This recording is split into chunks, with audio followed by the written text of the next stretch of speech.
Junkie Nation, we're back with another great episode of Culture Junkies Live. Today, we're going to be wrapping up X-Men 97 Season 1. It did not disappoint. It was absolutely fantastic. We can't wait to talk about that. But we're also going to talk about a few other things, talking about the Assassin's Creed Shadows trailer that just came out today, talking about that game. We're going to get into a little bit of some of the stuff that came out from the TV upfronts that just finished up over the past few days. And lastly, famous anime director had something to say about anime fans that might be a little bit spicy. We want to hear what you guys have to say about it. But first, introduce who's going to be show me today. The usual suspects, the great Atakuji, GQ, and Simon Says are here. What's up, fellas? How you doing? What's up? I'm Mary Poppins, y'all. He said I'm Mary Poppins. Oh, Mary Poppins. Belated happy birthday to Simon Says. We got his birthday last week. GQ and we came over to his house. Dido wasn't feeling well, so he feeling like wasn't shit. able to make it. Yeah, but true to form, Simon Says did have Green Lantern pizza in tow. So, which personally for me is one of the best pizza shops in town. Yeah, it's the best. I mean, but that's what they all say, right? They all say, "Oh, the Metro Detroit's best pizza, the best pizza in town." Everybody says that, right? Like I was at Omega Sean's gym earlier today, and wouldn't you know it, it's Eatin' Out Pizzeria, eat with the N, out pizzeria. So I don't want y'all to be, funny about it. But of course, the title that was her. You mean that was her name, Eaton? No, that's a good one. That's a good one. But no, Pizzeria was her name because you're eating out pizzeria. There you go. There you go, man. There you go. But no, they all say it. But anyway, happy birthday to you, my friend. What are you, 25 now? I look it. Do I look it, or I mean, I'll take it.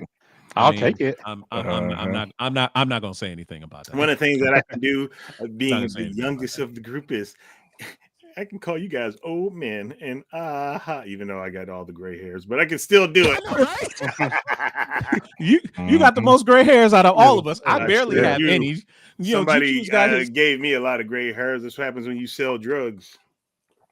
Fair enough. That's true. Anyway, y'all. Yep. So it's up to Wolverine Solid X, 33 months going strong, and Other Steve, 3 years, 36 months. All right, appreciate y'all for we got a lot of support. Yep. Appreciate all of you guys out here being here, checking in early as you always do. We are live on Twitch, Facebook, and YouTube and Kick.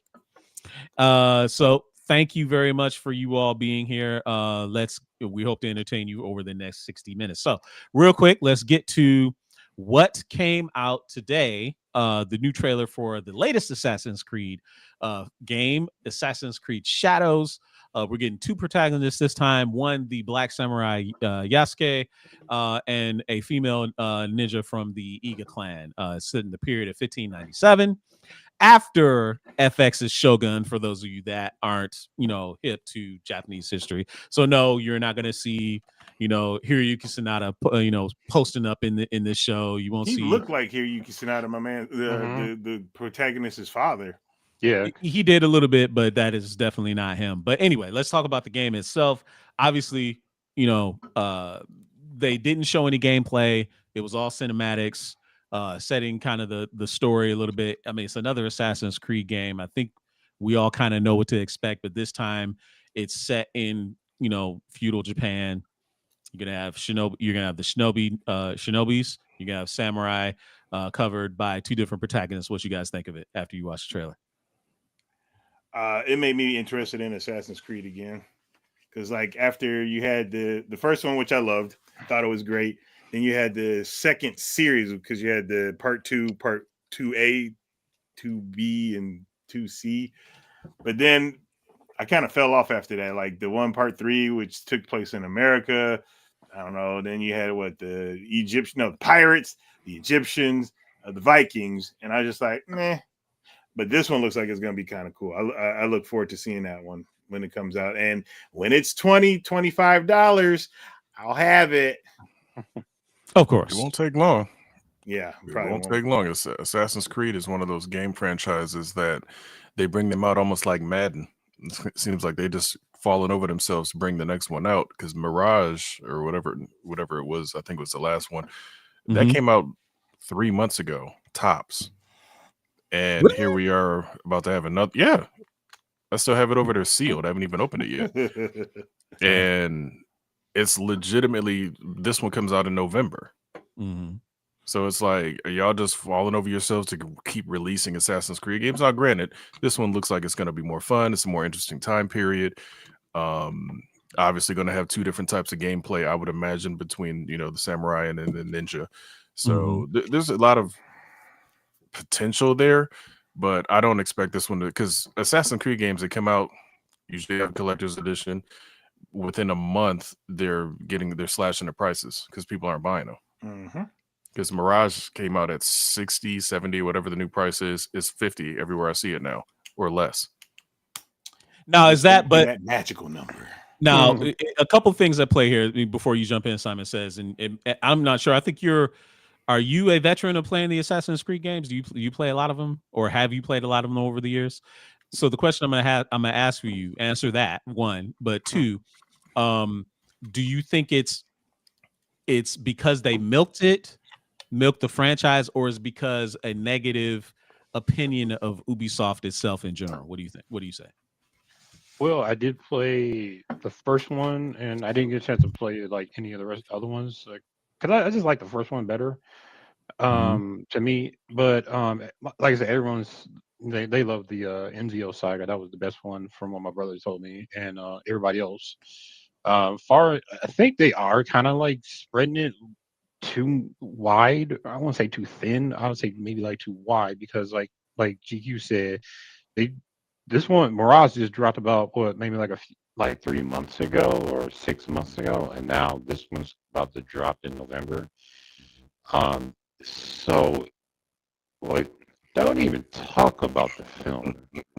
Suburban Solix, you should be banned for that. Ban this man. But no, ban this man. I boo ban this man. Because like they had what was it? Because like I said, Dido was talking about how they went from just like the whole Desmond series. They went the third one. It kind of like set the seeds for the pirate one, because I think everyone was like enamored by the whole ship battle.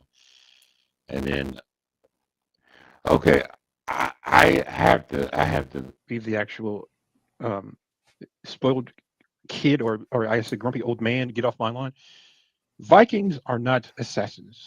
Just let's get out the way, because like that Valhalla was kind of like, it was bad. I don't say it was bad, but it was like when you were able to pick up Thor's hammer and Odin's spear and use them in the game. Yes, you can find them. You have to like go do a quest to find Mjolnir and Odin's spear, and then actually use them in the actual game. I was like, I'm done. This is stupid. You dropped the ball on that one to me.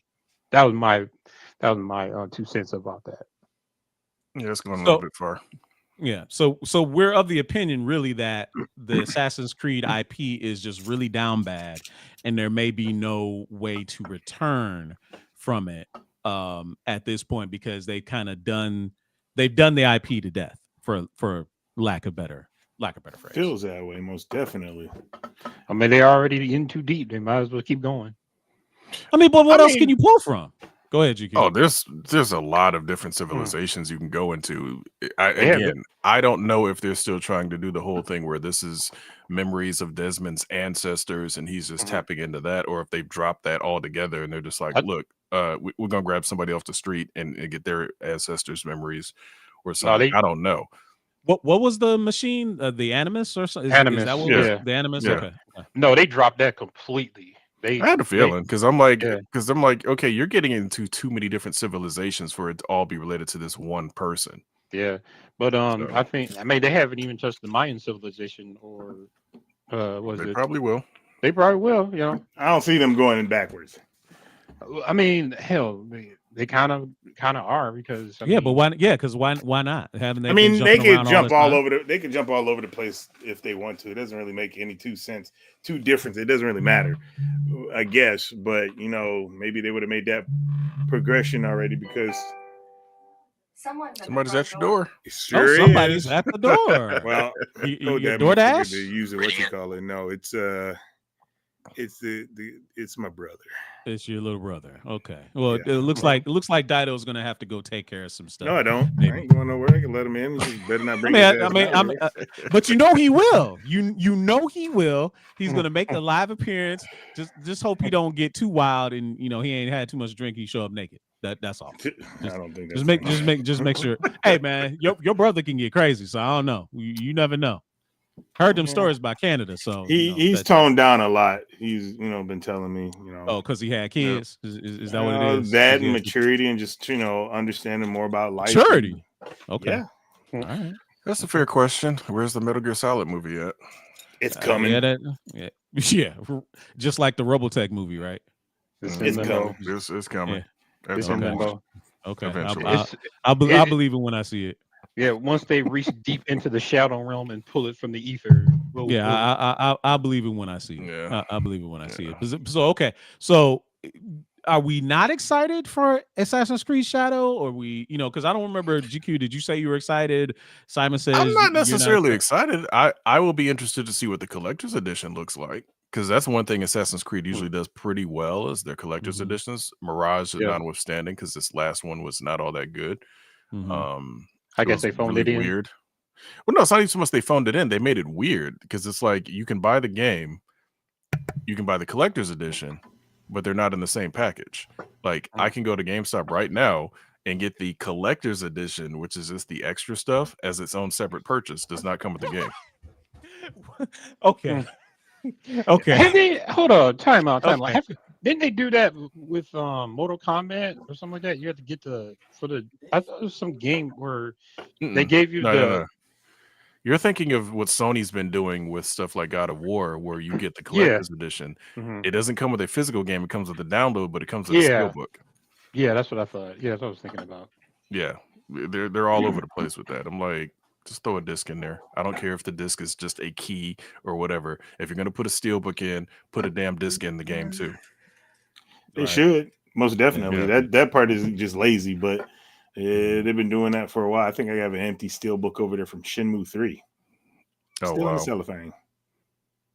It's just weird. It's like y'all, make all these big deals about steelbooks and this and that, and it's like, oh yeah, but it's a digital download code. I'm like, that's Remember, they don't want you to own nothing. If anything, exactly. And most people probably still don't have a working one anyway, but put the damn soundtrack CD in there or something, even though CDs are super obsolete. So do cars come with CD players anymore? Mm-mm. Nope. It's like 8-track. CDs are like 8 tracks back when we were kids. Exactly. Everything is Bluetooth now. Everything. That's disgusting that we've lived through the demise of 3 different types of music media. Yep. That's hilarious. But hey. I mean, technology evolves. It is what it is, I guess. King to King. All right, man. What's up, bro? Hey, what's up, sir? Good to see Marcus you. Made it just in time.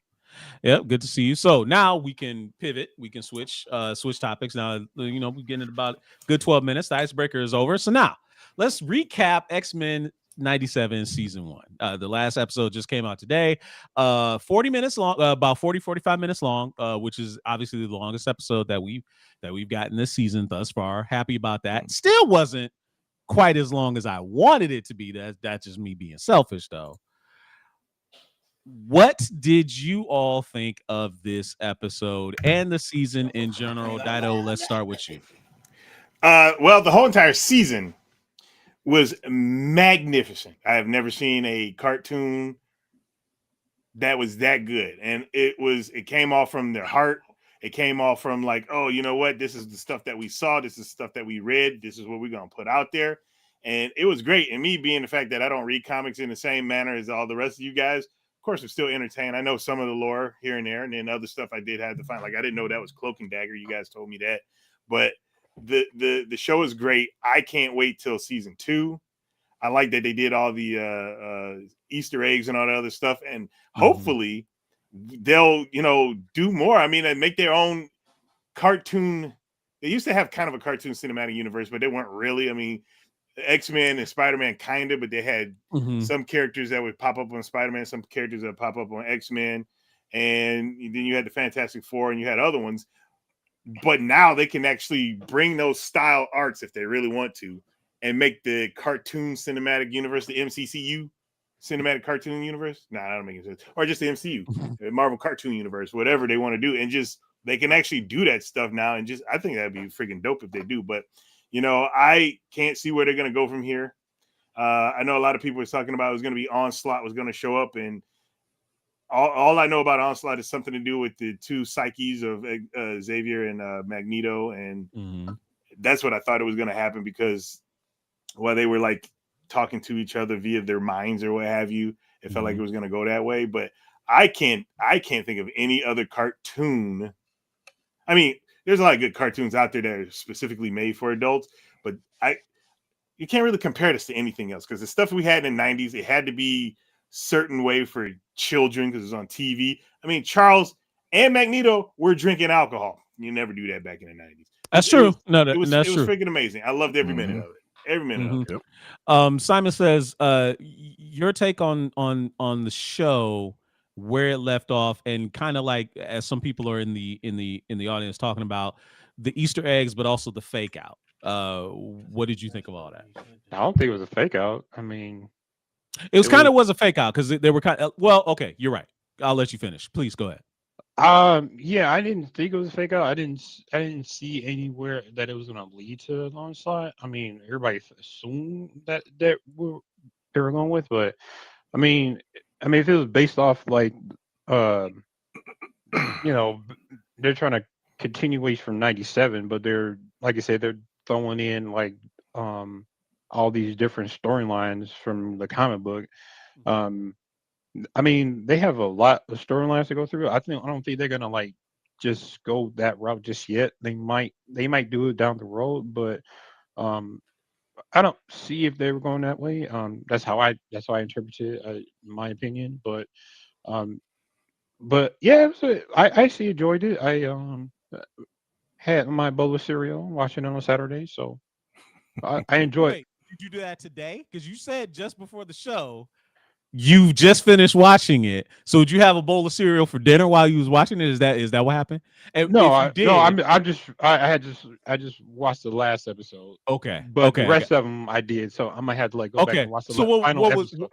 What was the cereal of choice when you were eating your cereal on Saturday this time? Was it sugary sweet, or was it Raisin Bran like the old folks like to eat now?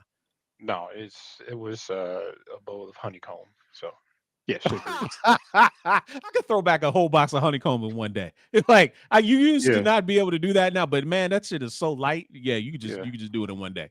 GQ, wrapping up the story, what did you think of the season, the tenor of the show, and where it's leading to now that things have kind of been resolved?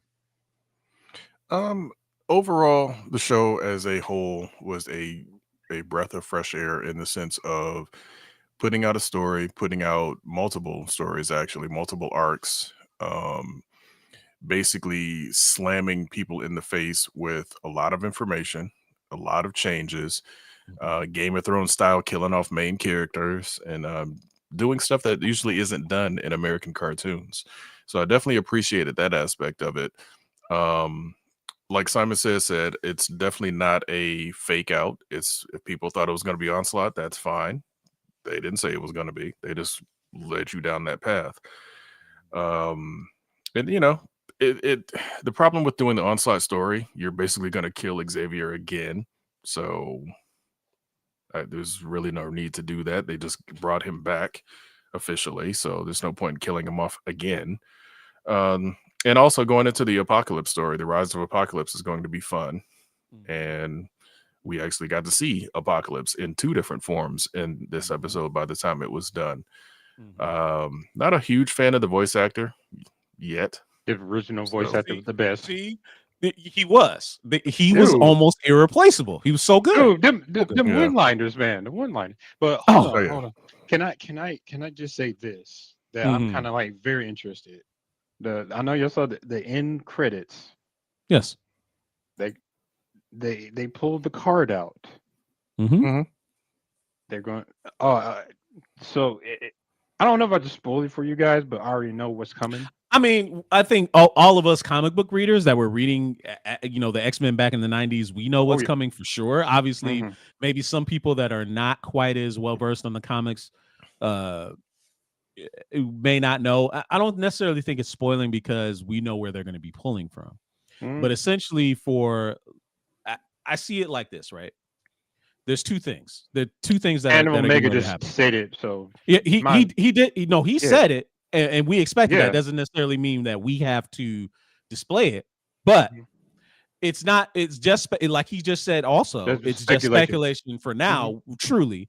But we know from our comic book history, this is how they get around a lot of those quote unquote, as GQ put it, Game of Thrones deaths where they've been killing off main characters. This is how they kind of get out of that loophole.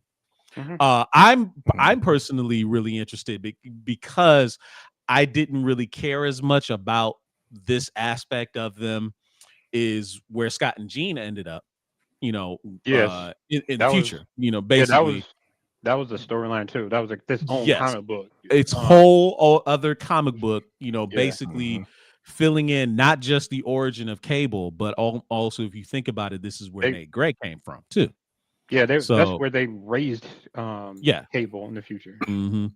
So obviously with the Easter eggs, we saw a lot, and Dido also touched on it as well. We got to see Cloak and Dagger, as he said. We got to see Doctor Strange, Black Panther. Not an actual cameo, but more of a morph cameo from Mr. Fantastic. And we also got Spider-Man and a resolution somewhat to the Spider-Man animated series. Now, some people are saying we kind of need to get Spider-Man 98, and I know the voice actor Christopher Daniel Barnes was also trying to say that we definitely need to get that now. I'm still not sure we're gonna get that. Some people I heard say they would love to have had the cameos have one or two sentences voiced. How do you guys feel about that? Why? Just because. You know who they are. Yeah. We know who they are. We don't need, unless it was a Stan Lee cameo saying something, we don't need to know. We know who those characters are. I don't know about Doctor Strange in the operating room in full costume, but I thought that was a little bit odd. But he was up there with the magic going. And my man Marcus 864 just said, "Shout out to Peter Parker finding Mary Jane." I wasn't gonna say it. I wasn't gonna say it. I just said we got a resolution to Spider-Man the animated series. And plus, one of your cameo people did have a line. It was Captain America. He had a whole speaking part, had a whole conversation. Not just T'Chaka. T'Chaka. Yeah. So I mean, it's like you had people speaking. So it's not. The thing that people have to understand, there's a difference between doing something for the wow factor and doing something for the sense of just, oh, well, this would be kind of cool. If it doesn't serve the story, why are they going to spend money to bring a voice actor in to voice those particular characters? This gives people something else to complain about. We want to show them they exist. They're here. This is affecting the entire Marvel universe as a whole. Sit back, relax, and enjoy. More to come. Now, literally, my daughter was sitting there as we were watching it this morning. She was like, "Yes, this is an Avengers level thing. Give me the Avengers already." And I'm just like, "But this is an X-Men show. You can't, just because they're there, you can't detract from what this show is mainly about. It's about the X-Men. It's not about these other characters in the Marvel universe. Showing them in cameos and bits and pieces here that serves their purpose to show that yes, the X-Men are part of a larger world, but you cannot give focus to those other characters because it detracts from what the main purpose of the show is. We don't, this isn't Scooby-Doo, and this isn't the Scooby-Doo team up that we had back in the 60s where you had the Beatles and Batman and Robin and the Harlem Globetrotters constantly guest starring on the show. And Batman. This isn't that. And, like I said, Batman and Robin. Oh, you said Batman. I said Batman and Robin. So this isn't that, right? This show needs to be what it is. I think the cameos are cool, but let's let the cameos be what they're going to be. There's so many other characters in the X-Men universe that we still haven't even seen. Like, look at the board that Forge and Bishop were looking at that showed a lot of characters that we hadn't even seen. Which is a callback to the Days of Future Past. The Days of Future Past, exactly. Yeah. But even beyond just that, and Hand of Omega brought it up, it's like, they're going into a lot to expand the MCU overall. So is there any purpose to do it without spinoffs? Yeah, you can definitely do it because here's what they don't need to do. And this is kind of what hurt them with Phase 4 and Phase 5 in some people's eyes. They started making big features out of everything instead of letting, like, for example, Black Widow didn't get a movie until after she was dead. She was brought in Iron Man 2 just as a supporting character who eventually, of course, obviously became a main Avenger with, as the phase went along. They don't have to spotlight every single person that they bring in, because now you're getting into that point of you're spreading yourself too thin again. So I don't mind them bringing in Omega Red and all the various cameos that they had. It's like, look, they're here. We acknowledge them at some point. If it serves the story, they'll be there. Don't forget, they're setting up what seems to be almost a mutant registration Civil War style thing. They've got that little seed planted early on. You see Cap and Iron Man there. So it's like Civil War could definitely happen on this show, the way they're setting it up with the political moves that are being made. So it's like, let them cook. They can be like, we can do it right. You guys can do Civil War right. We'll do it right. Absolutely. Even though I still enjoyed the movie. Yeah, absolutely. Yeah, 100%. But for what the time when they did Civil War live action, there was no way in hell. No way. Civil War is in-game level with the amount of people they would have had to bring in, the amount of actors, and there's way too much to do Civil War properly live action. Animation all day long, because you draw in who you want to use. So it'll be cool to see them how they go, in which direction they move in. Now, I'm glad you brought up the direction they move in, because I want to pivot before we put season 1 to bed. Two things. The first one I want to get to is what we know what we're hoping to see next season. Obviously, we got the Rise of Apocalypse story, and I think it's going to be 3 things. Like you said, we're going to get the present, where Forge and Bishop are kind of jumping through time trying to find them. And also the whole, Apocalypse tease that we got at the end. You're going to get the future, the distant future, where we got Jean and Cyclops raising Nathan, turning into eventually becoming Cable. And then you also have the past with, Insaba Noor and the other X-Men, which I can't recall. I don't remember. Is that were all those X-Men back then, or is this them just using them to cover that story? I don't remember that storyline. That's something that they covered up, because I don't remember that one either. Yeah, that's what I thought. That's what I thought. So new team of they're just making it work. So new team of present X-Men led by Wolverine? Absolutely not. No, I think Wolverine personally, Hand of Omega, I think Wolverine is off the board for the majority of next season, because he ties in so heavily with what's coming with Apocalypse, and so does everybody else's favorite Cajun.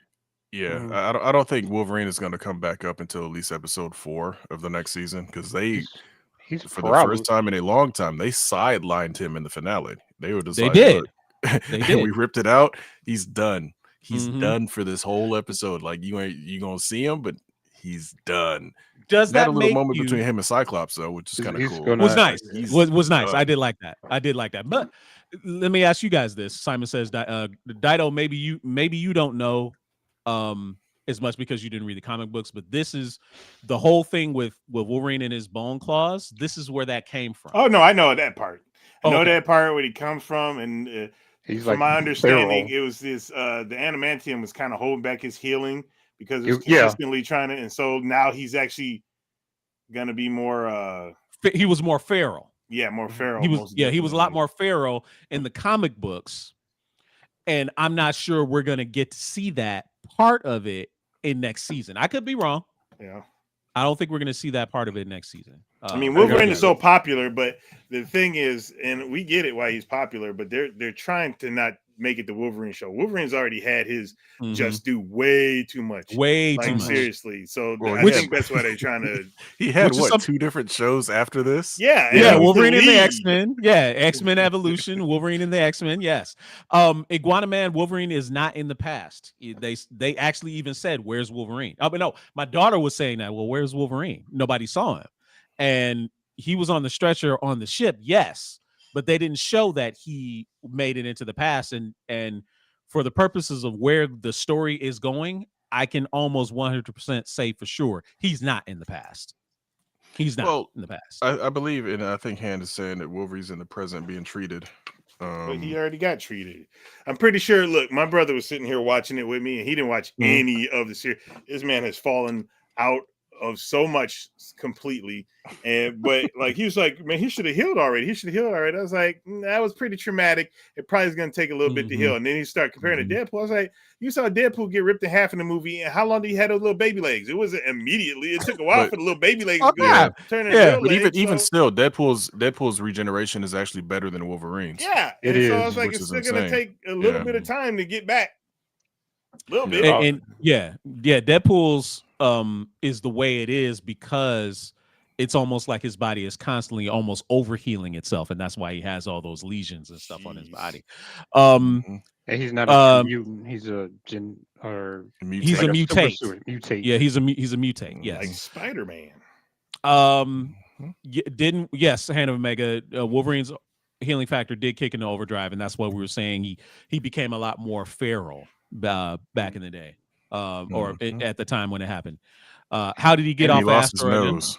Yeah, I was about to say. That's what the weirdest shit ever.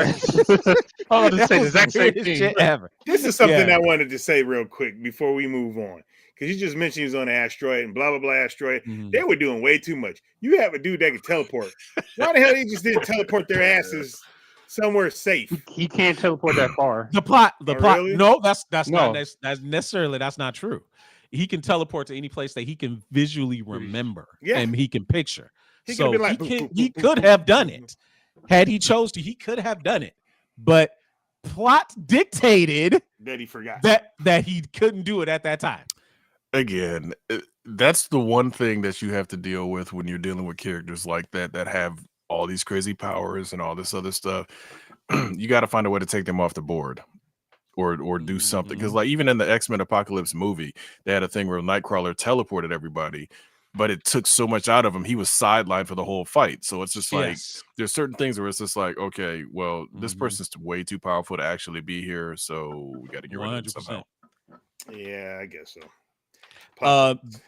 The other thing that I was going to bring up, and it kind of almost escaped my mind. Where would you slate X-Men 97 compared with all of the other comic book cartoon series that we've gotten in the hierarchy? Obviously, you got Batman the Animated Series, the best, Justice League, Batman Beyond, the original X-Men, Spider-Man. Where would you guys put X-Men 97? Would you put it top three?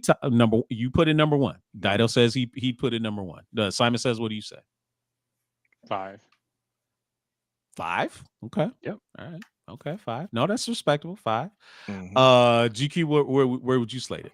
It's 1A. 1A. Batman the Animated Series as a legacy show and having so much that came from it still is untouchable. X-Men 97 could get there depending on how the next seasons go, but Batman the Animated Series for me is still top tier in production. Yes, voice acting, everything that they did was revolutionary for American cartoons at the time. X-Men 97 is on that same level. Okay, but it's still got a little bit to go to, to potentially take the top spot for me. I can respect it. Also, real quick, a lot of people are saying that Nightcrawler has a mileage limit. Yeah, that's what I was saying. I don't think he. I Can think teleport. I think they changed that in his most. I thought they said as long as he can. It used to be the classic interpretation was it had to be almost like a line of sight thing. Like he had to literally be able to see it. But he's And I in think space. He can't teleport. I think in more recent iterations, that limitation has somewhat been removed, where it changed to a place that he can visually picture / remember. But the problem with that is that's a form of time travel. If they're gonna go that route, because as long as you remember it, you got to remember he's in orbit right now. Everything that he remembers is not going to be in the same place that it's going to be once he teleports. Technically so speaking, I think the line of sight and mileage thing is the more of his limitation, because otherwise he's all powerful. And he should, because you could remember that movie. What was it? Was it Jumper? Was that the name of the movie? Where you had tons of people that had the powers like him.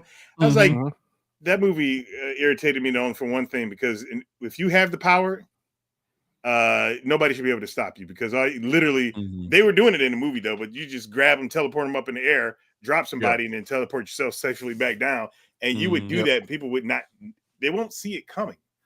No, absolutely. That's how Azazel was taking out the entire CIA in X-Men First Class. He would just show up, grab somebody, teleport them to the sky, drop them, teleport, grab the next person. So teleporters are ridiculously powerful. That's why, like I said, you got to find ways to take them off the board. Otherwise, when you're doing the story, again, it's like, why does the Flash ever lose? Ever. Like, it doesn't make any sense. It doesn't make any sense. Yeah, when you're dealing with powers, you got to find a way to make the story still be able to be told. And make it believable within the context of the plot.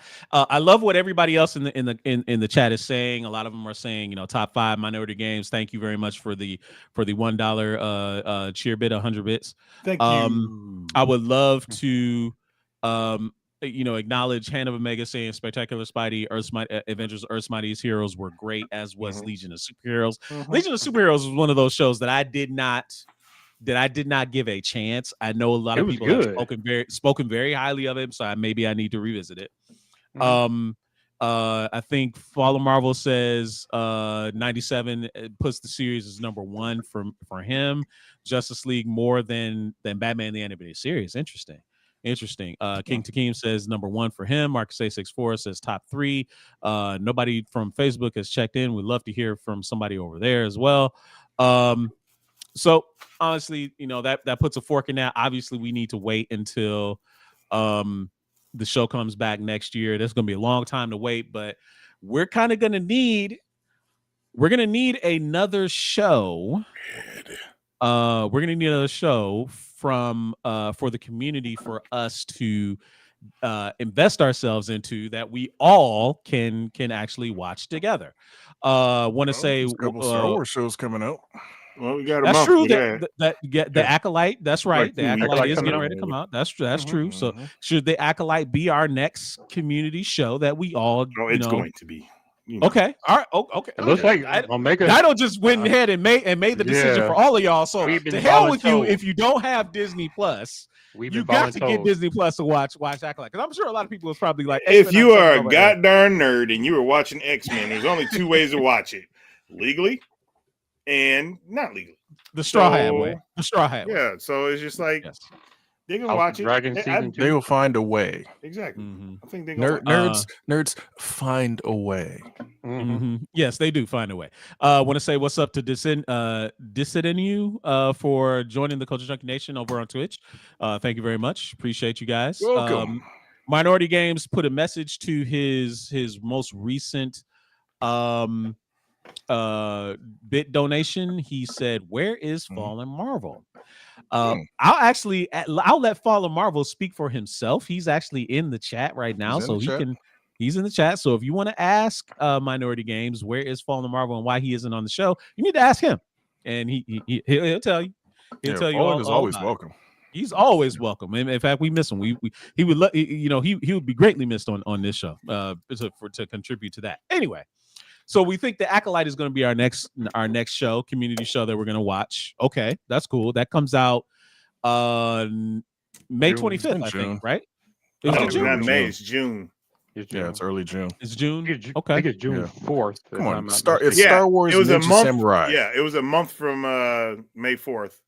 Okay. Which Okay. would have made a lot more sense if they did That's it true. that way. All right, so Yeah. we only have to wait a few more weeks before the Acolyte comes out, and that'll be the first 2 episodes will drop. We'll talk about that as well, and all that. I'm very much looking forward to it. It looks like it's gonna be very, very good, very, very, very, very good. Oh wow! Looking forward So to that. Iguana Man saying they had a special Acolyte scene sneak preview at the end of Phantom Menace 25th anniversary screening. Really? That would have been a Hey, reason to go okay, see it. Okay. Oh well, I watched Yeah, it on my home. that would have been. Oh, yeah. Hannah says it's still in the theaters right now, so if you want to go and see it just to see that, I'll wait. Man, it's all good. It's all I good. mean, I Yeah, paid no, for last time- Disney. I'm gonna watch it on the Disney. There you go. That's Last thing I saw in exactly. the theater was the Ministry of Ungentlemanly Warfare, which I did not realize was a true story. Oh wow. So that was actually really good. I don't know what Isn't people were that- talking about. The movie wasn't good. The movie was good. Isn't that this kind of the same thing with a lot of those Guy Ritchie films where, like Inglourious Bastards, wasn't that kind of a true story, but it was really Inglourious embellished? Bastards was Tarantino's fever dream of what he would have loved to have seen happen. I see. I'm sure I there's see. some truth to parts of Inglourious Bastards, but Mhm. whatchamacallit, Ministry of Ungentlemanly Warfare was based on an actual operation called Operation Post Stamp, I believe. That Mhm. actually happened. Winston Churchill's secret Black Ops team, basically, that he put together, that was all real. I was like, that's cool. They didn't, they had their moments, but the movie itself played it pretty straight. So I mean, it was really well done. So I don't know mean- if people were saying they didn't like it. Yeah, no, well, okay. It looked like it, your typical Guy Ritchie movie, and those aren't usually bad. So I don't know what the big deal is. So, let's see. So Minority Games is saying, I promise to stop trolling y'all if you get Fallen Marvel to come back and talk about Wolverine and Deadpool. I mean, that's on him. It's totally up to him. We have nothing to do with it. We haven't kicked him off. He's got real life stuff. Bring in more trolls. Yeah. We want to see the We trolls want- like in we want Willow. all the trolls. Come on Yes. out here. We Don't mention Willow. Don't mention Willow. That's kind of a sore spot for me, bro. Okay, all right. I know that TV show. God dang, that Mhm. really that hurt my feet. So Marcus 864. Before we quickly get to the next topic, and we still got a few more things to get to. He's saying, so who is going to see 40th anniversary special for Transformers? Now, correct me if I'm wrong. This is literally them just showing, I think, the first 2 or 3 episodes in the first 4 episodes. Oh, so not the movie. No, it is the first 4 episodes of the original G1 show. Yeah. First 4 episodes has an exclusive table read with Peter Cullen and some of the other people. Obviously, there's movie merch that's tied to it. So it's tonight and the 18th and 19th are the dates. Yeah. I would rather go see the movie than. I mean, the thing is, we've seen the movie recently. Like the last time they re-released it, it was a Fathom event before COVID. Yeah. So I went, and that's when I got that really bad White Castles, because for that reason the movie theater was having White Castles. We're not gonna steam the White Castles here at the movie theater. I don't know why you took that chance, in the oven, and it was crunchy. I don't know why you took crunchy. that chance. So come on, man. You know full well we were at Imagine Novi. Yeah. Imagine Novi. He got the White Castle sliders. Yeah. It's a flame oven. That's the only way they have to heat them things up except the microwave. You know full well there ain't no White Castle anywhere near that location at all. Why would you order White Castle? Because I felt I had the crave right then. I had the crave. You don't know when the crave is going to hit you. No, man. It's gonna hit you wherever it hit you, and it hit me right there. You know they pulled to hit you. Right, but they pulled them bitches right out of the freezer and just threw them in there. Right. They were. They went to Kroger. They went to Kroger. Got that 6-pack that you can get out of the frozen section. They 100% did. But this is what you do. It's 2 ways to cook it. 2 ways. Way number 1: wet paper towel, wrap it up, throw in the microwave. A few minutes, come out almost steamed. Second way: pressure cooker. Put the water in the bottom, set it on the top. pressure cooker for about a minute. Steam. It tastes just like You it. do realize fry. this is a Smush movie fry. theater, right? Exactly. He's about to go Black Dynamite. Two slices, So split sometimes down the middle, smush fry, fry. one waffle. I love it. Yeah. I love it. Yo, that's hilarious. No, that's great. You need to keep Oh, my doing more stuff like goodness, that. I mean, Oh, I my tried. goodness. Oh, that's funny. I No, that's tried. funny. 100%. But you When know, I like- I did want to show this. So related to Transformers, and this kind of came up. This is kind of for GQ. This is kind of a pivot before we get to our next one. You know, a little bit of a palate cleanser. GQ. So there is this little beauty right here, which is hold on a second. Let me broke it. make sure that I did break it. Make Oh, sure that, that's why I forgot. tab is I closed. forgot to put it exact. Wow, really, man? Really, man? Oh my That's- goodness, this weird science. We forgot to plug up the doll. You forgot to hook up the doll. Yeah, no, for really. But no, for real. This time, it's for real. This time, I promise you. I promise you. So anyway, Oh, my is Notre this Game's got a question for you. no? Dido. Okay, for Dido. What's the machine back here? Oh, it's a whatever I want it to be machine. It has All right, things so you in got there, a Hot lots Wheels of things. Transformers. Okay. Yeah, you know, I wanted to let Dido show off. It's just an emulation box that's inside of a cabinet that has the extension joysticks on there. Mhm. I had a PlayStation 3 in there, but then I got a little, well, it's still in there, but I got a little pissed off when I found out that backwards compatible PlayStation 3s that can play PlayStation 2 games, you can't use a PlayStation 3 joystick on a PlayStation 2 game. That pissed me the fuck up because this is PlayStation 4, 3 compatible. I don't know about 5, but 4 and 3 compatible, and it's a PlayStation 3 joystick, but you can't play it with a PlayStation 2 game on a PlayStation. It pissed me off. So I just got an emulation box just to throw in there. So yeah, and he even has the little token holder right above the screen. I put that up Put there. your I quarter thought up. that was kind of Quarter cool. up. Put your quarter up, son. Anyway, so getting back to what I was showing off before. So we've got the Hot Wheels Transformers Optimus Prime. It's only $80. This thing is fully die cast and it's 3.5 inches, looking just like the original G1 Optimus Prime that we all kind of lusted over back when we were, 7 and 8 years old. Would this be something worthy of your collection? I definitely would want it, but I don't want it. Yeah, it's too small. The other Hot Wheels that's available that I actually just pre-purchased from Big Bad Toy Store, send a check, is actually only $10. It does not transform because it doesn't need to. It's Prime with his trailer. And again, it being die-cast is great. I still have the original that transforms and is bigger than 3 inches. So I don't really need to spend 80 on that, especially since I'm about to spend money on the Megatron. Yes, that is true. That is very true. But I also and I have to pull it up. I did see something else Transformers related that are getting ready to come out. It is there was a new from McFarlane Toys, I think it is this one right here. It is the Transformers Studio Series Springer from Transformers the movie that just came out. He does transform into his 3 forms. That's all that matters. Yeah, that's pretty cool. It's not a bad price either. Yeah, not a bad price. So I thought, here it comes in the box. It's literally the 3-in-1. It shows that he transforms both into the copter and into the what was Springer? It was car copter. Yeah, a car copter and a robot. A car copter robot. Yeah. So he was a car that apparently couldn't drive in junk. Which was the funniest thing ever. Like, what? Yeah, he's like, he definitely was an off-road vehicle because he got cornered by Wreck-Gar and almost got just shanked. I'm like, dude, you can't drive. And Daniel could drive, and he didn't even know how to transform. Exactly. Yeah. So, right. Real quick, also, Hand of Omega brought up earlier. Wasn't it first 5 episodes? No, the original Transformers More Than Meets the Eye was actually only 4-episode drop. G.I. Joe was the one that pioneered the 5-episode premieres. because you had the Mass Device one, and then also I think Revenge of Cobra was a 5-episode drop. Transformers' first 5-episode saga came after the movie, and it was the 5 Faces of Darkness. Mm-hmm.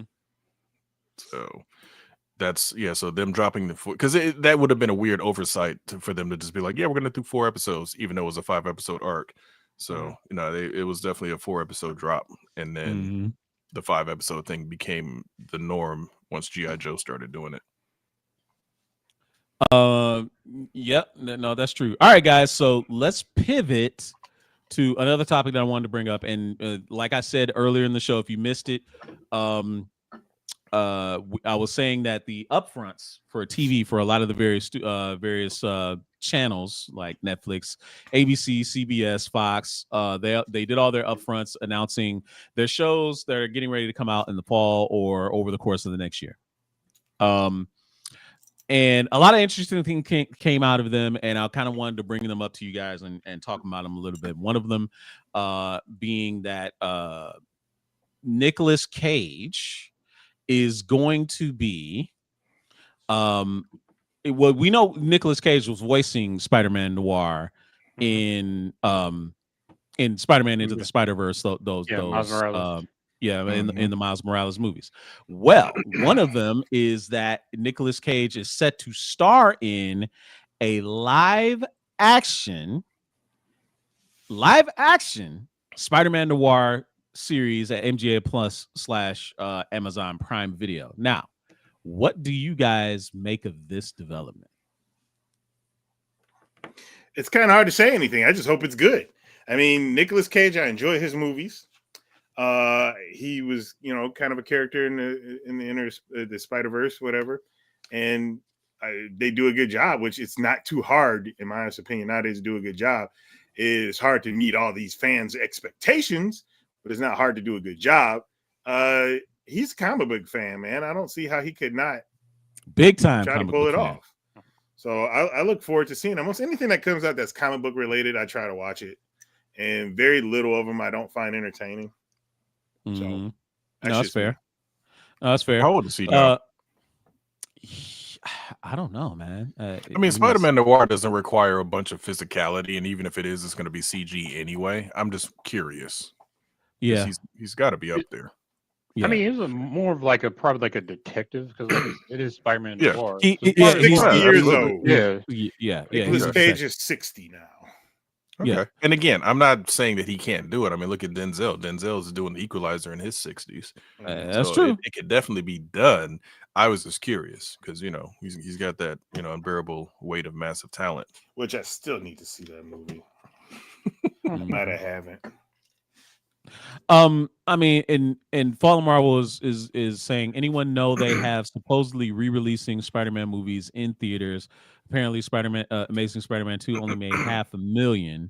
I say all that to say I still don't trust Sony, which is understandable. I get it.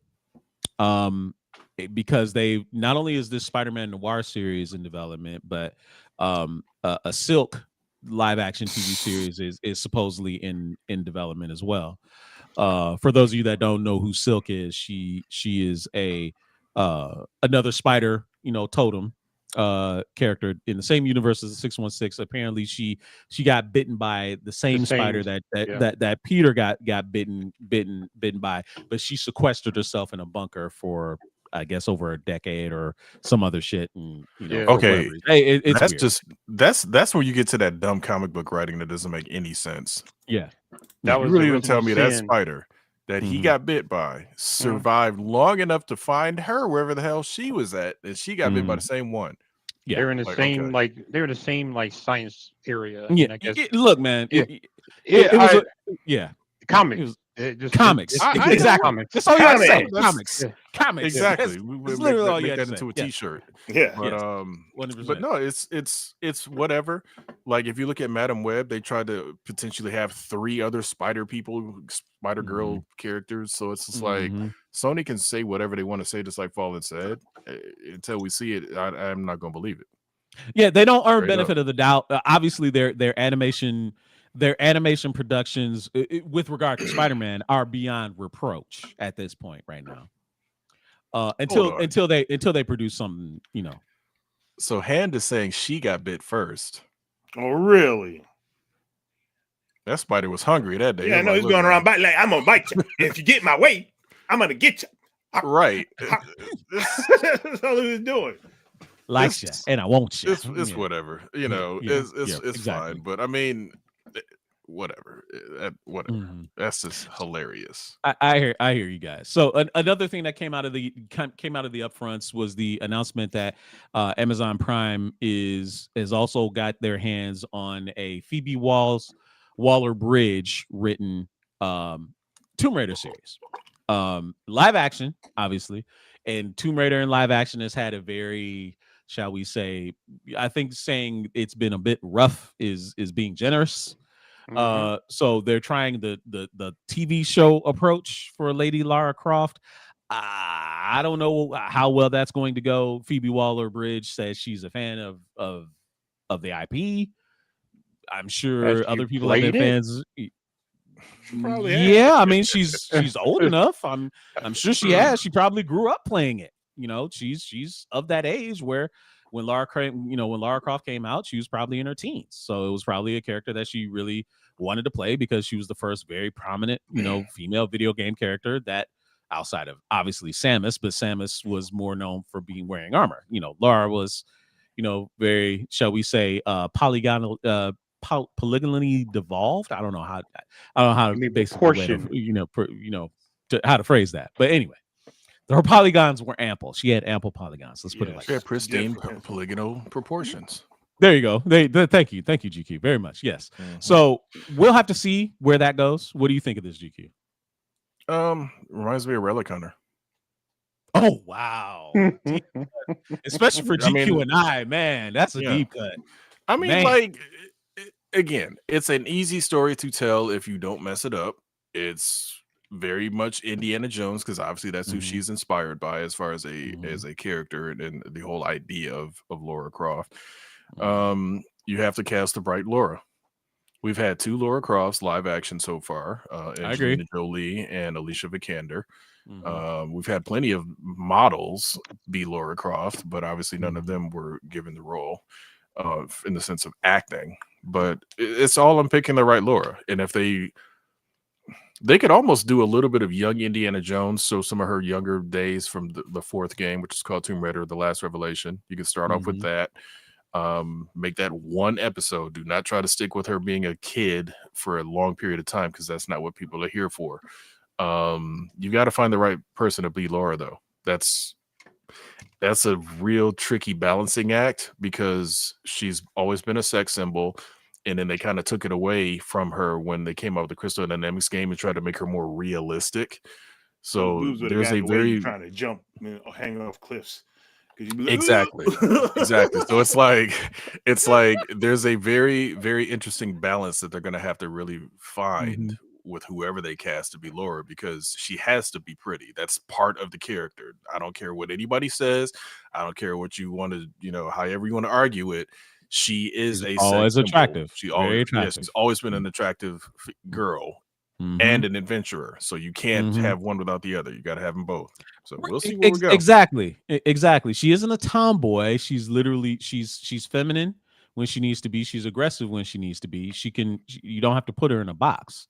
She can be beautiful, badass, and all of that without having to tone down, her sexuality. Whatever.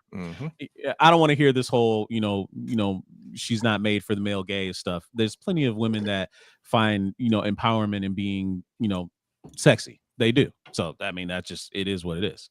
Anyway, getting off of that. So another thing that was off the upfronts was obviously the stuff that was going on over with Disney and Marvel. Obviously we know about Daredevil. Daredevil has gotten a firm release date, and it's coming out in 2025. They said for sure. Damn. Yeah, I know. I mean, if they pushed it back to fix it, fine. Yeah, I have zero problem with that. It's similar to how what used to be with Rare. When Rare said we're delaying this, you were ready. You were like, oh, this is about to be even better. They don't have that luxury anymore. They don't have that reputation anymore. But back in the day when Rare delayed something. You were like, oh, it's about to be insane when it comes out. Does Rare still make video games? I don't know.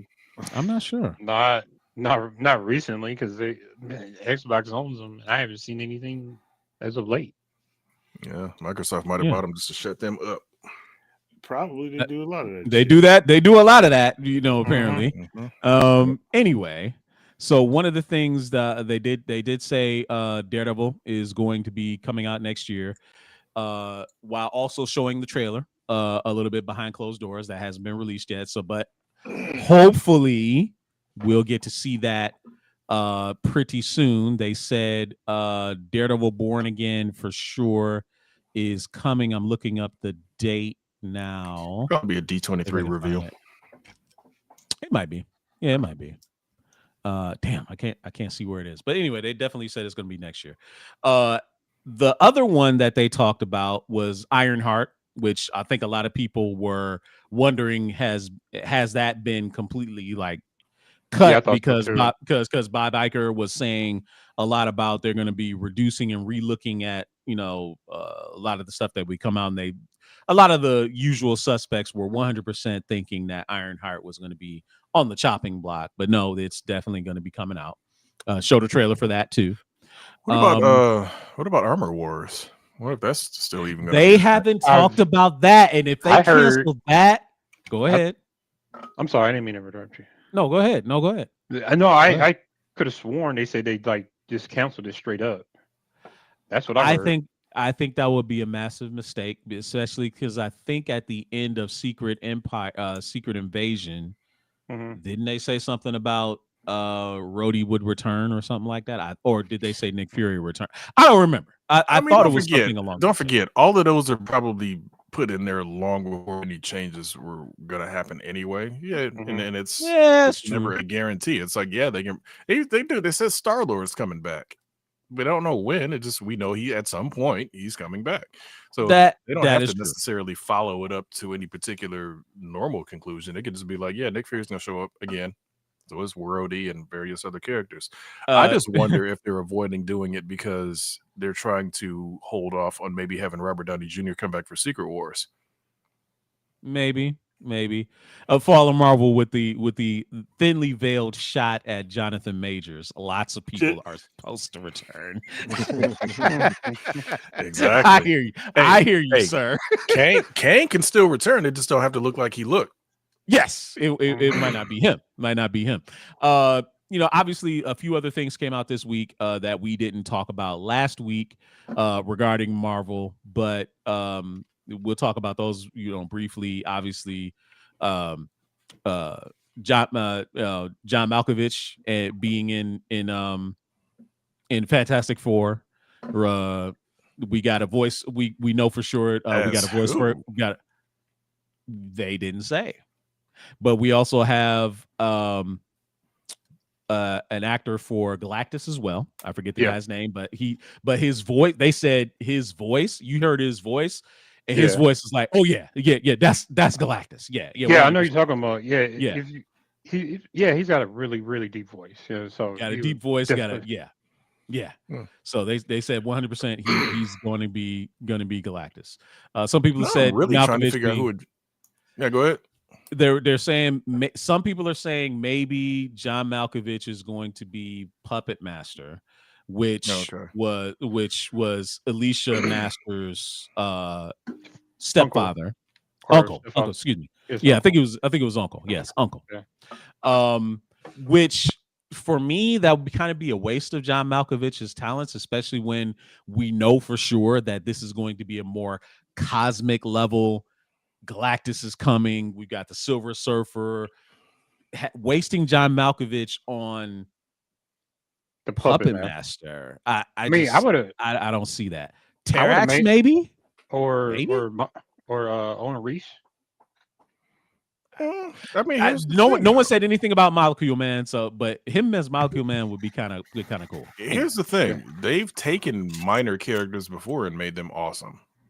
So you have somebody at John Malkovich's acting chops come in, he can make that character memorable.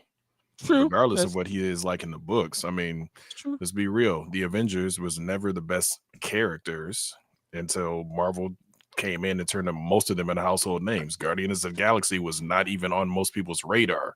Now everybody knows who Groot is. So they can do These it. are all you very know. fair points. Very, very, very fair points. All good points. Very, very good points.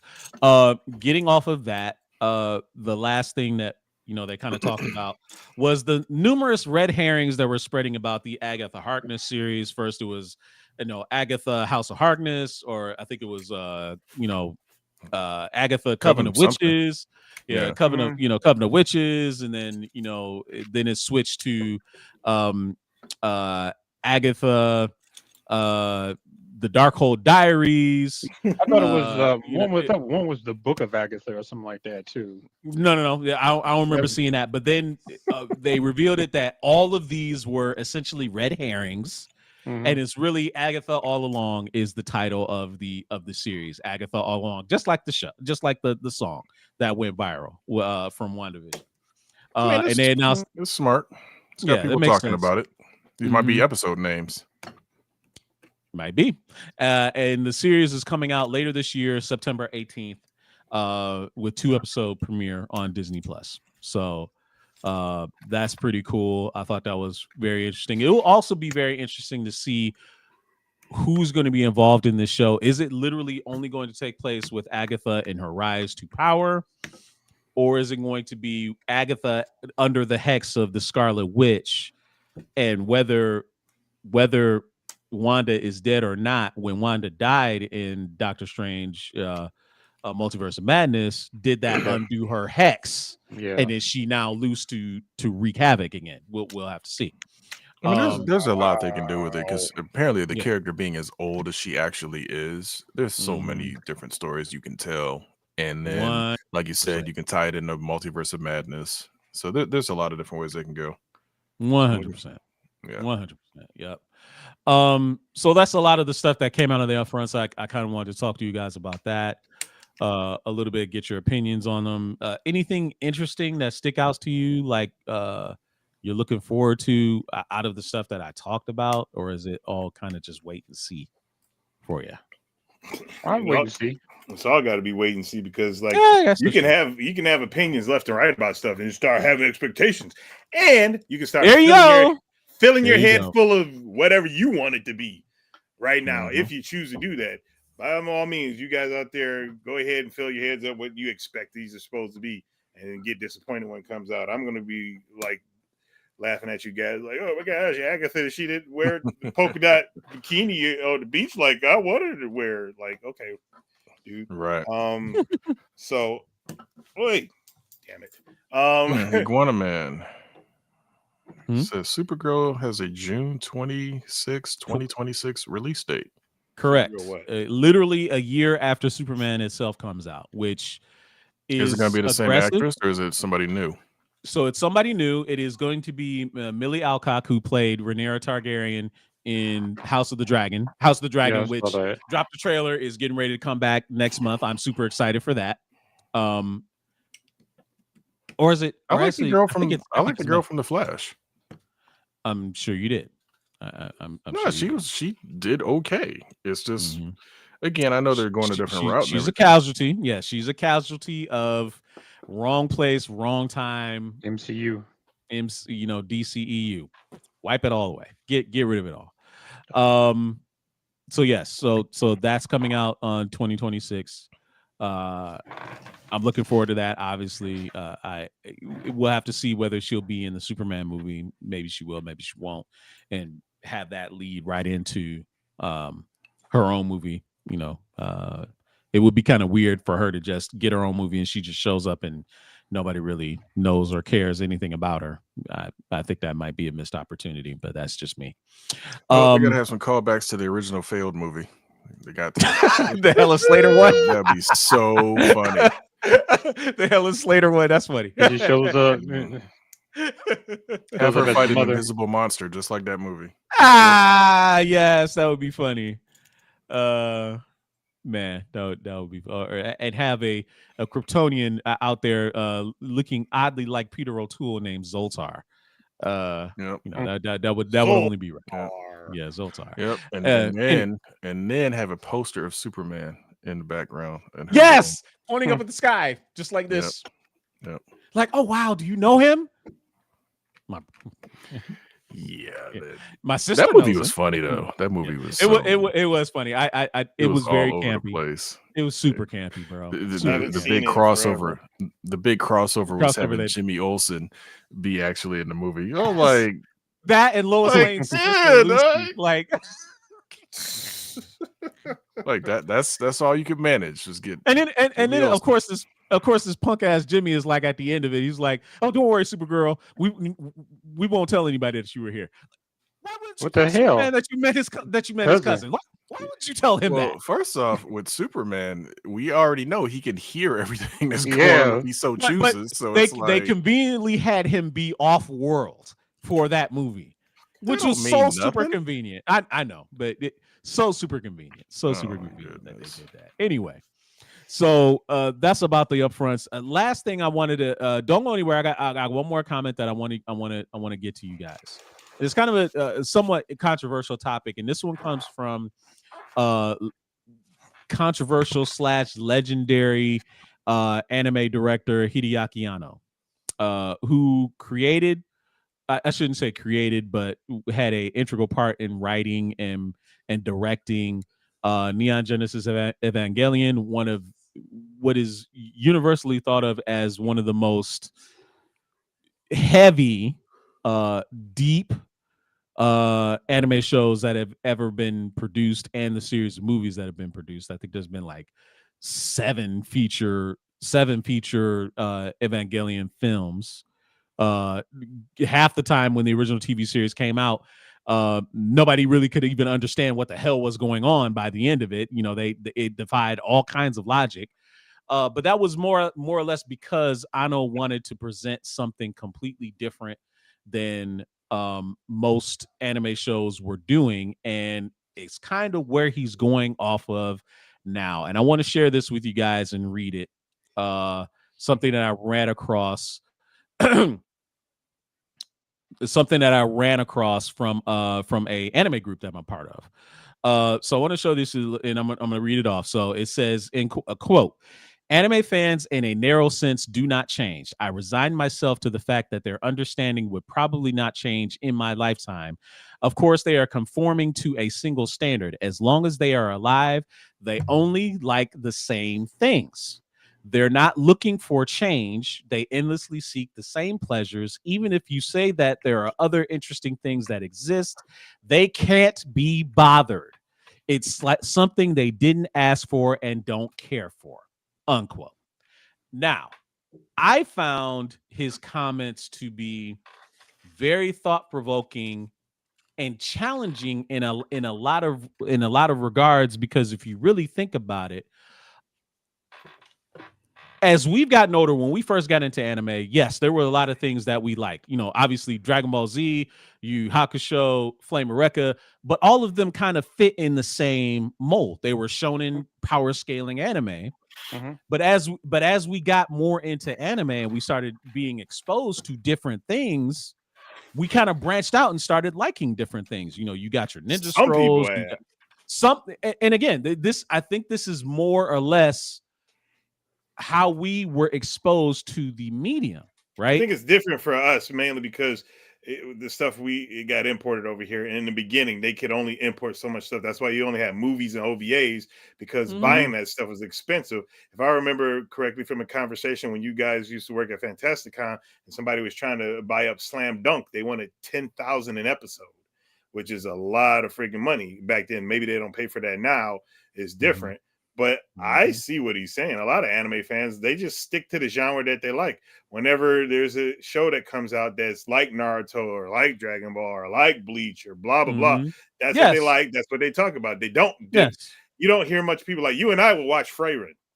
Sorry, GQ. No, for a fact, you wouldn't watch Freyrin. And Freyrin is fucking an amazing show. It's a great show. It's a great show. So I think there's a lot of people who stick to the genres of what they like. Me, I like stories. It don't matter what it is. I enjoy, quite a bit of stuff, and I'll give almost everything a shot. to see what the Mhm. story is about. Whereas some people Mhm. they like their sweet and sour chicken, and that's it. Mm-hmm. And now, and I think what is some of what Anno's comments are talking about is because you and I, like we would consider ourselves anime fans, where we enjoy the medium and everything that comes in it. And I think some aspects of gatekeeping enter into the fold, where some people might say, "Well, you're not really an anime fan because you only stick to one thing." Right. Some people act like that, which is And bullshit. some people do act like that. Like we know GQ, if it doesn't meet his taste, he's not going to try it. Yeah. And there's nothing wrong with that. Nope. Right. Everybody has their There's preference. absolutely, yeah, everybody has their preferences.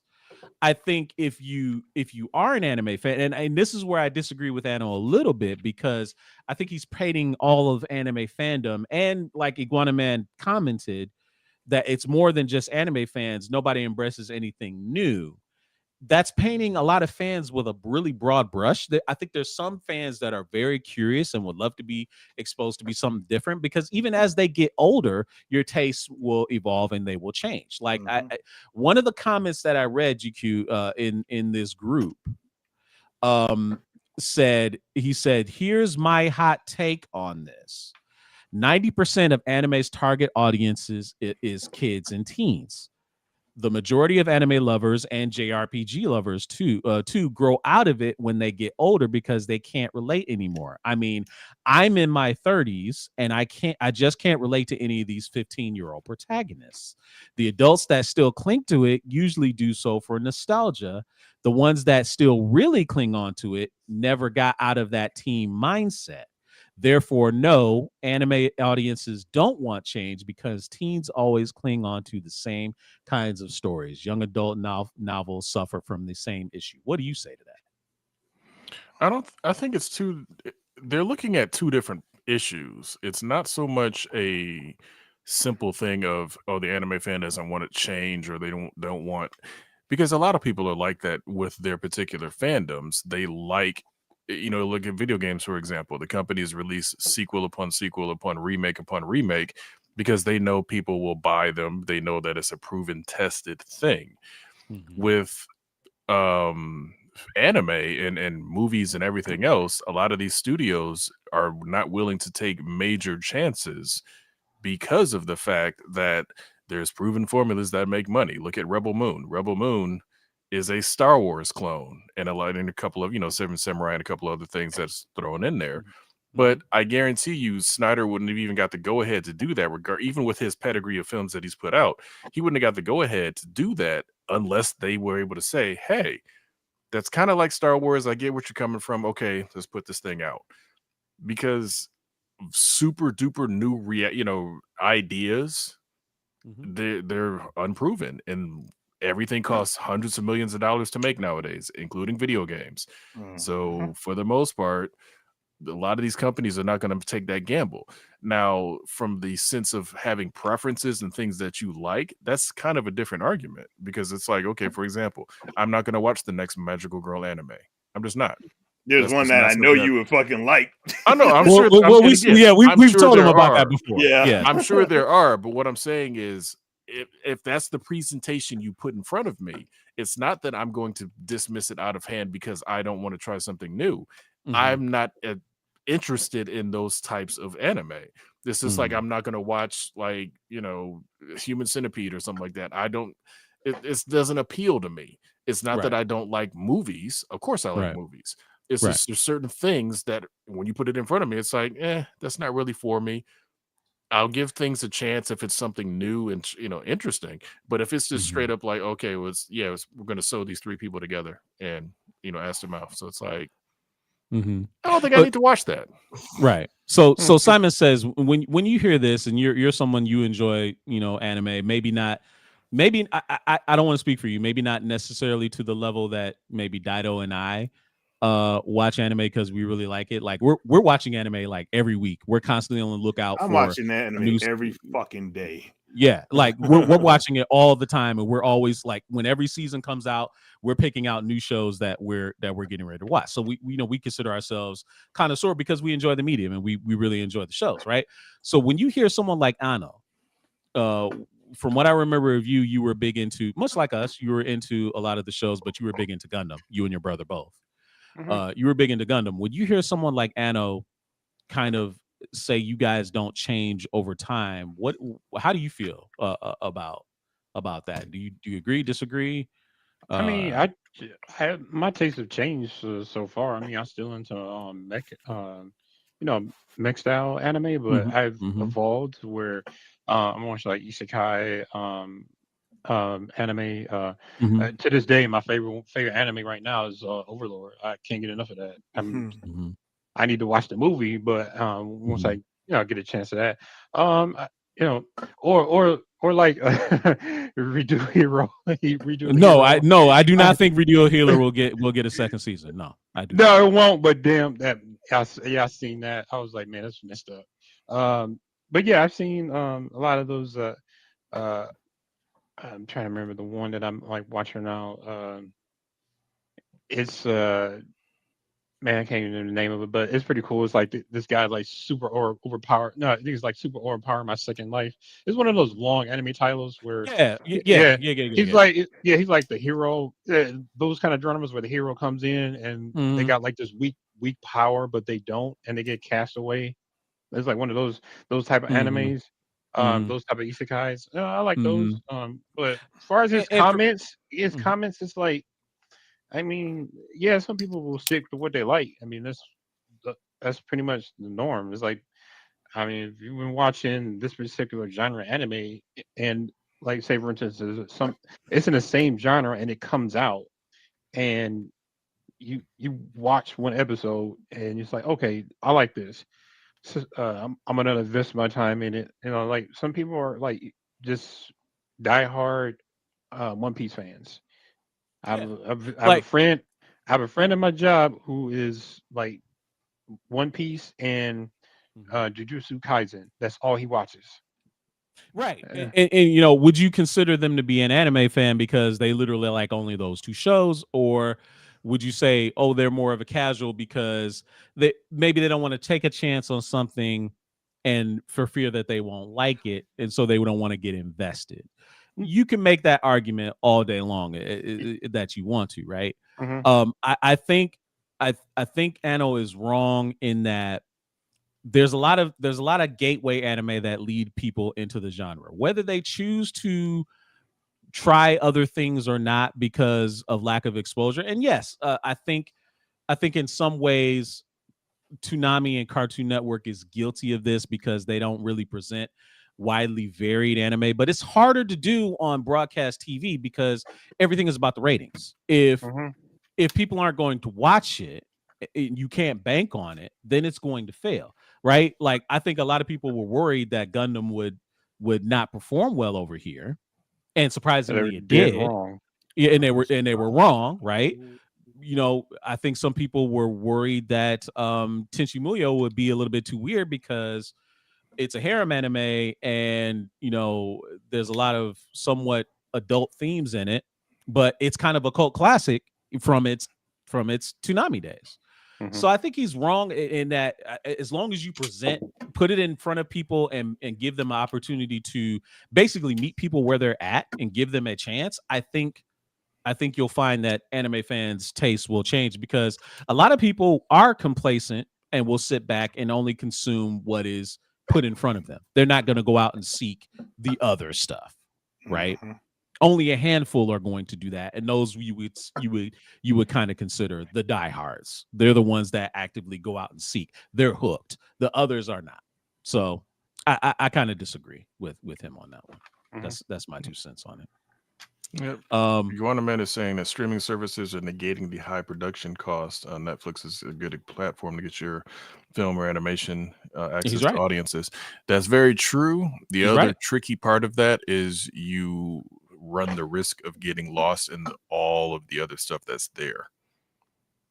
It can definitely get you out there for sure, but Netflix is a huge platform in the sense of you have to do a lot of advertising to get your property basically seen.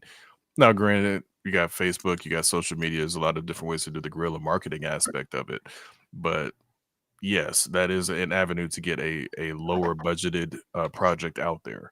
But for the most part, Paramounts, your HBO studios, your Sonys and what have you are pretty much banking on proven properties for most stuff. Same thing with video games, same thing with TV.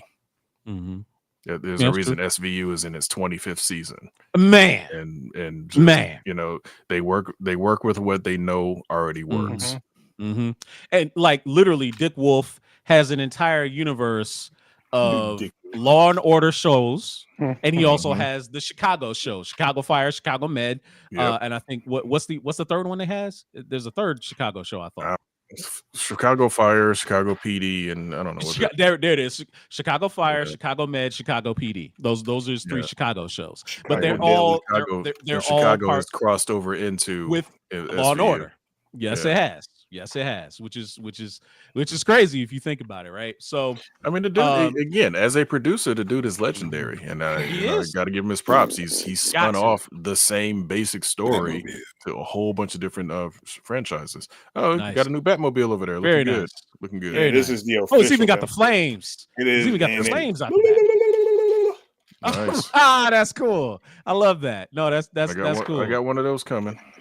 Yeah. So hey, a couple of things out of the chat before we bounce out of here. Hannah Omega saying surprise Kenshiro didn't go see the Gundam Seed movie in theaters.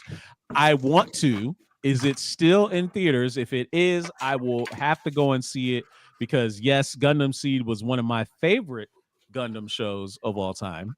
So I would love to catch that. Hannah Omega said we should all watch Flight of the Navigator together.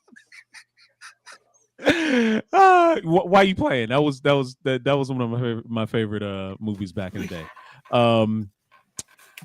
And I'll be 100% honest. I remember we went to go see a couple of the anime releases in theaters early when they were first starting to do that. Most of the ones that they were showing were boring. I'm just gonna be 100% honest. As an anime fan back then, the Miyazaki films, as great as they looked, are not interesting to me. They're just not right. So now, I went to see them just to support the idea of them bringing anime to theaters, but I was not impressed. Which is good that we did that, and I think the Miyazaki films have done a good job. But I think also because of the explosion of popularity of anime, now we're seeing almost everything get a stateside release. We got Slam Dunk over here, the first Slam Dunk. I just went and saw Spy Family Code White in the theater earlier this month. We've had One Piece movies come out in the theater. We've had Dragon Ball movies come out in the theater. All to varying success. We got a Gundam movie come out in the theaters. When we start getting Detective Conan movies coming out in the theaters over here in the stateside, we've made it. Yeah, I get you. I think we've already made it. Go ahead. Yeah, no, absolutely. Me and Waffles have seen pretty much all the Dragon Ball releases so far. We have too. But to me, and this is just my opinion, I think if they were to release maybe as a double feature, like remember how like we always used to say movie 7 needs to be in theaters. Yeah. If they were to release movie 7 and maybe one of the other movies just to make it, a double feature. Dragon Ball back then, they would have already been way ahead of the game because the Miyazaki films are for art minded people. It's like, no, you need to get in a crowd, a casual crowd, and Dragon Ball would have been that gateway. And so if they would have did both, I think we would have seen a lot more anime coming out in theaters even sooner. I 100% agree with you. Kind of like, it's the Sony classics of anime. It's like, everyone wants to make make big bones about animation can only be child leaning or got to be very artsy or have a message or something like that. No, they can literally just be adventure and fun. Literally that's what they can be, and you should be able to show that in the movie theaters. Would an X-Men 97 movie do well in theaters? I'm not sure. I think it could, and it would depend on pacing. It would depend on pacing, and it would have to be the payoff of something that came from the season that was already established. Like if they were to do the cliffhanger of this first season and say, X-Men 97, the Rise of Apocalypse movie was coming, and they literally just did that as an animated feature, I think it would make money. That's a tricky payoff to do, It though, is tricky. It is because tricky. like you're Yes. relying on people to have basically have done the homework. So when they get there, Mhm. and again, we've already said this, Avengers as a movie works, even if you didn't Mhm. see the other parts. If you're a smart enough person that can pay attention, Avengers still makes sense to you. I think Mhm. with X-Men, that's a trickier thing because there's so much lore that they have already basically done in this first season to make the resolution be a film that you're not necessarily going to fill people in on the other Mhm. stuff that they miss.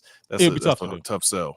Yeah, it's tough sell. I agree with that. I 100%. I would love to see it, but I Oh, heck I just yeah. don't know if that. Yeah. Yeah, I don't know if that'd be feasible. You're right. Last question. Couple more things before we get out of there. Get out of here.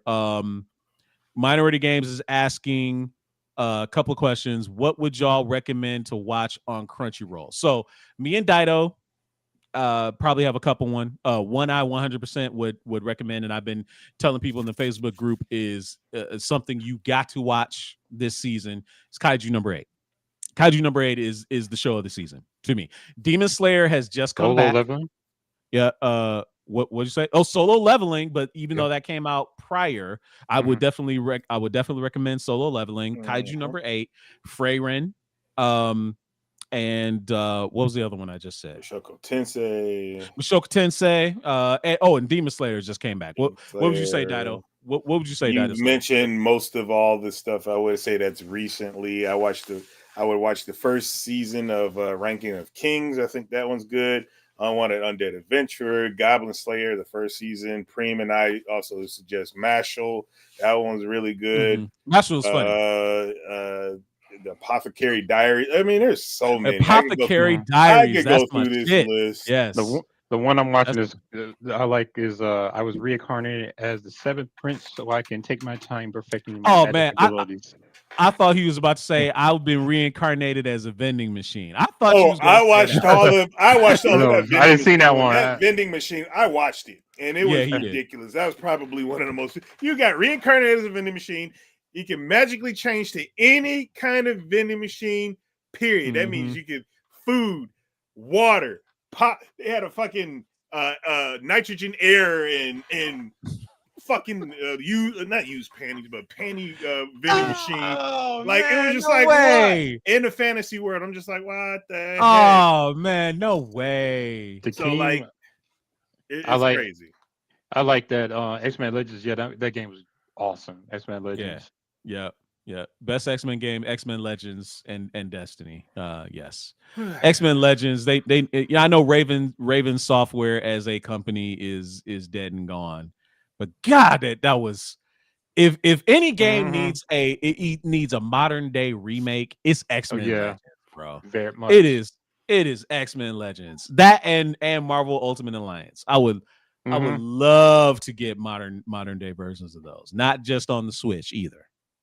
Damn Switch, Marvel Ultimate Alliance 3. Anyway, that's enough of the show today. We've been on for 90 minutes. We covered a lot of topics. There's been a lot of great conversations. I want to thank all of you guys for joining us this week. Next week's show, stay tuned to our Facebook channels and Twitch channels in order to get the update of what we are going to be talking about. So for my friends, the great Dadakuji Simon says, and GQ, I am Kashiro. We will see you guys next week. Have a great one. Just dance like this girl, like no tomorrow. Just keep on dancing. Just keep on doing. Keep on calling. Oh yeah, that's wrong anime. Wrong anime. Anyway, y'all. I hope you have a great one. Have a good night. Peace out. Nighty night, everybody.